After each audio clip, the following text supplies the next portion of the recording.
আসসালামু আলাইকুম। প্রিয় দর্শক, সকালের খবরে আপনাদের স্বাগত জানাচ্ছি তানভীর সাকলাইন নূর।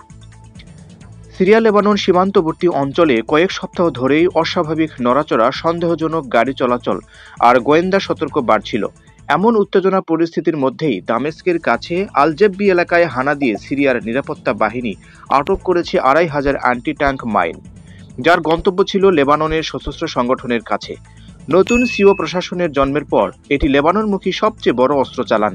আটক ঘটনাটি প্রকাশ পাওয়ার পর দেশটিতে শুরু হয়ে যায় উত্তেজনা। দেশটির স্বরাষ্ট্র মন্ত্রণালয় দাবি, অভিযানে ৪ জনকে গ্রেপ্তার করা হয়েছে এবং আরেকজনকে নিরস্ত্র করা হয়। ফলে প্রশ্ন উঠছে, সিরিয়া কি ইরানের সঙ্গে বহু বছরের অস্ত্র সমন্বয় অধ্যায়ের আনুষ্ঠানিকভাবে বন্ধ করে দিচ্ছে? বাশার আল আসাদের আমলে সিরিয়া ছিল তেহরানের অন্যতম প্রধান কৌশলগত মিত্র। ইরান থেকে লেবাননের সশস্ত্র সংগঠন পর্যন্ত অস্ত্র ও অর্থ বছরের সবচেয়ে কার্যকর রুট ছিল সিরিয়ার সীমান্ত অঞ্চল।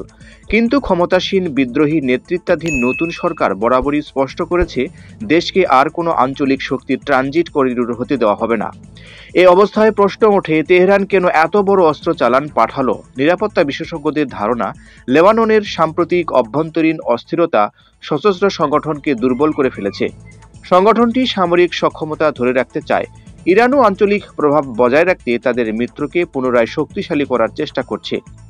তাই অস্ত্র চালান থামেনি। বিশ্লেষকদের মতে সিরিয়ার বার্তা এবার একেবারেই ভিন্ন। নতুন সরকার আন্তর্জাতিক সমর্থন বানাতে চায়। একই সঙ্গে ইরানের প্রভাব বলয় থেকে নিজেকে আলাদা করে আঞ্চলিক রাজনীতিতে স্বতন্ত্র শক্তি হিসেবে অবস্থান নিতে চাইছে।